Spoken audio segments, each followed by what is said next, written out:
어느 한적한 시골 마을, 이곳에는 오랜 세월 동안 입소문으로만 전해 내려오는 기묘한 전설이 존재했다. 이 전설은 마을 산자락 끝에 자리한 검은 숲에 얽힌 이야기로 그곳에 발을 들이는 자는 결코 돌아오지 못한다는 내용이었다. 그 숲의 가장 깊은 곳에는 저주받은 수십 개의 거울이 남겨진 오래된 사당이 있다고 했다. 모든 이야기는 20년 전 마을에서 가장 용감하다고 정평이 나 있던 청년 윤재로부터 시작된다. 윤재는 미스터리를 좋아하는 성격에 무턱대고 검은 숲으로 들어가 사당을 찾아보겠다고 친구들에게 큰 소리쳤다. 술 기운도 있었고 그 자신감이 넘치는 모습에 친구들은 말리다가 결국 함께 숲으로 들어가게 되었다. 깊은 밤, 달빛 아래 숲은 고요하면서도 소름 끼치도록 정적이었다. 그들은 중간에 어떻게 찾아왔는지 알 수 없게 길을 잃어버리게 되었다. 나침반도 이상하게 돌아가고 주변 풍경은 계속 반복되는 것처럼 보였다. 그러던 중 그들 앞에 갑작스레 나타난 허름하고 불길한 사당 하나를 발견했다. 사당 안에는 수십 개의 거울이 의미를 알 수 없는 위치에 흩어져 있었다. 각자의 모습이 반사되어 비치는 게 아니라 거울마다 다른 광경이 펼쳐져 있었다. 어떤 것은 낡은 도시의 모습이었고 또 다른 것은 울부짖는 어린아이의 실루엣이 비추고 있었다. 윤재와 친구들은 이 상황에 두려움을 느꼈으나 동시에 그 기묘한 분위기에 끌리며 거울을 또렷이 바라보게 되었다. 그들이 거울에 한 발짝 가까이 다가가자 갑자기 모든 거울에서 무언가 빠르게 흘러나오기 시작했다. 그것은 어렴풋이 윤재와 그의 친구들이 정면으로 마주할 수 없던 그들의 깊은 두려움이었는데 모든 사람마다 각자의 거울에 다른 두려운 상황이 비쳤다.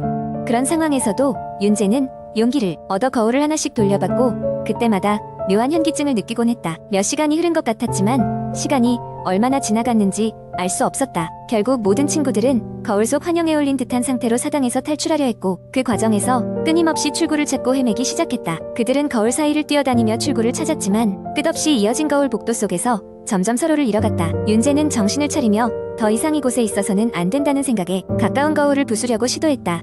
거울에 손을 뻗는 순간 그의 손이 안쪽으로 휩쓸려 들어갔고 그는 갑작스러운 공포에 몸서리쳤다. 하지만 주위의 거울은 어디로 갔는지 알 수 없었고 정신을 차리고 보니 혼자 텅 빈 숲속에 남겨져 있었다. 그는 밤새 숲속을 헤매다 이른 새벽이 되어서야 마을로 돌아올 수 있었다. 친구들은 어디에도 없었고 그 누구도 그날 밤 무슨 일이 있었는지 들어본 적이 없다고 했다.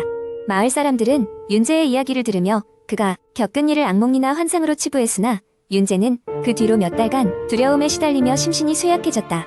그 후로 검은 숲을 탐험하려는 사람은 하나둘 없어졌고 마을 사람들은 그저 전설로만 남은 이야기를 조심히 입에 올릴 뿐이었다.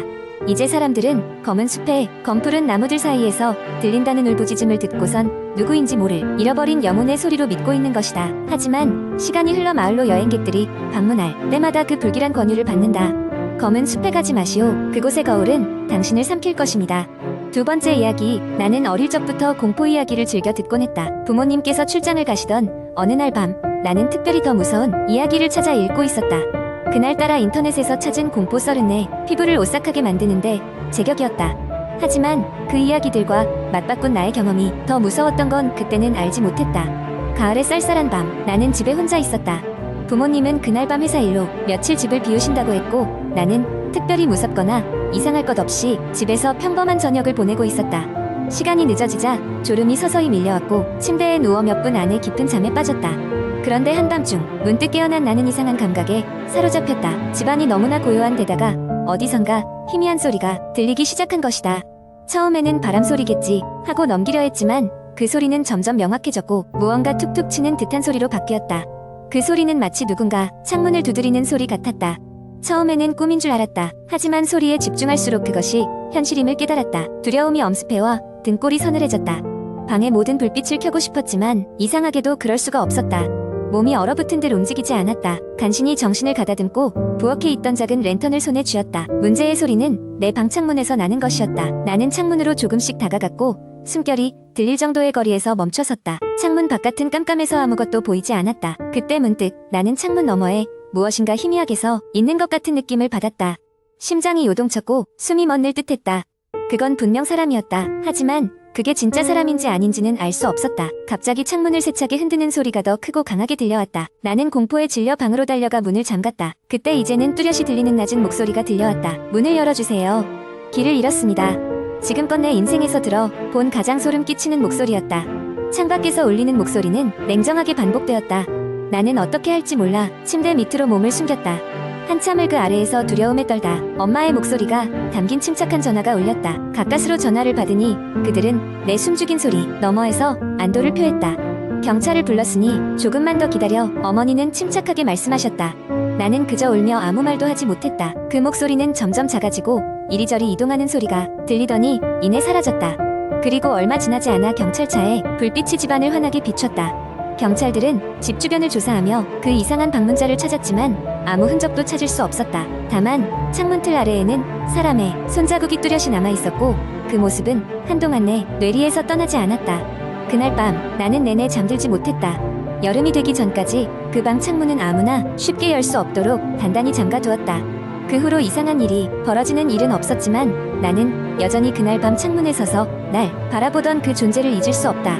그 후로도 종종 나는 그 오싹한 감각을 떠올리며 창밖을 바라본다. 그저 바람 소리이기만을 바라면서 세 번째 이야기. 옛날에 한 시골 마을에 양산대라고 불리는 작은 산이 있었습니다. 이 산은 해가 지면 금기시 되어 마을 사람들은 저녁 이후로는 접근하지 않았습니다. 오래된 전설에 따르면 이 산에는 귀신이 나와 사람들을 홀린다는 소문이 돌았기 때문입니다. 어렸을 때부터 이 마을에서 자란 현수는 여름방학을 맞아 친구들과 함께 심심풀이로 이야기에 나오는 장소를 직접 확인해보기로 했습니다. 친구 민재, 소희, 그리고 현수는 해가 뉘엿뉘엿 넘어가는 저녁 무렵 작은 배낭에 간단한 스낵과 손전 등을 챙기고 산으로 향했습니다. 산 입구에 다다르자 그곳에는 진입 금지라는 낡은 표지판이 세워져 있었습니다. 오래된 목재로 만들어진 표지판은 세월의 흔적으로 갈라져 있었지만 그들은 개의치 않고 표지판을 지나쳤습니다. 산길을 따라 걷다 보니 공기가 점점 차가워지고 나뭇잎이 바람에 사각거리는 소리가 들려왔습니다. 덥고 무더운 날씨였지만 묘하게 서늘한 기운이 느껴졌습니다. 어느덧 해가 지고 산속은 완전히 어둠에 휩싸였습니다. 네 사람은 손전등을 켜고 주위를 둘러보며 조금씩 더 깊숙이 들어갔습니다. 갑자기 소희가 발을 헛디디며 비명을 질렀고 그 소리에 놀란 나머지 셋은 허겁지겁 딸려갔습니다. 다행히 소희는 크게 다치지 않았지만 그 자리에서 조금 이상한 것을 발견했습니다. 바로 이전에 전혀 보이지 않던 작은 오두막이 그 앞에 있었습니다. 오두막은 금방이라도 무너질 듯 낡고 허름했지만 창문 틈새로 작은 불빛이 새어나오는 것이 보였습니다. 들어가 볼래? 민재가 조심스럽게 제안했습니다. 순간 모두 망설였지만 호기심에 이끌려 문고리를 잡아 돌렸습니다. 안으로 들어가니 오두막 안은 외부와는 다르게 날이 밝은 것처럼 따뜻하고 부드러운 빛으로 비추고 있었습니다. 그러나 이상하게도 안에는 아무도 없었습니다. 벽에는 오래된 가족 사진이 걸려 있었고 먼지가 쌓인 책장이 구석을 차지하고 있었습니다. 그때 갑자기 현수의 뒷목을 싸늘한 바람이 스쳤습니다. 누군가 우리를 지켜보고 있는 것 같아 현수가 속삭였습니다. 그 순간 불빛이 깜빡거렸고 벽에 걸려있던 가족 사진 속 인물들의 얼굴이 조금씩 변화하기 시작했습니다. 분명 웃고 있던 모습이었는데 점점 일그러져 무섭게 변해갔습니다. 모두 몸이 굳어 발을 떼지 못하고 바라보고만 있었습니다. 그때 어디에선가 낮은 속삭임이 들려왔습니다. 돌아가. 여긴 너희가 올 곳이 아니야. 그 목소리는 분명히 누구의 것도 아니었고 오두막은 점점 더 차가운 공기에 휩싸였습니다. 공포에 휩싸인 네 사람은 그대로 뛰쳐나와 산을 내려가기 시작했습니다. 등을 쫓아오는 발소리와 함께 그들은 입구까지 정신없이 달렸습니다.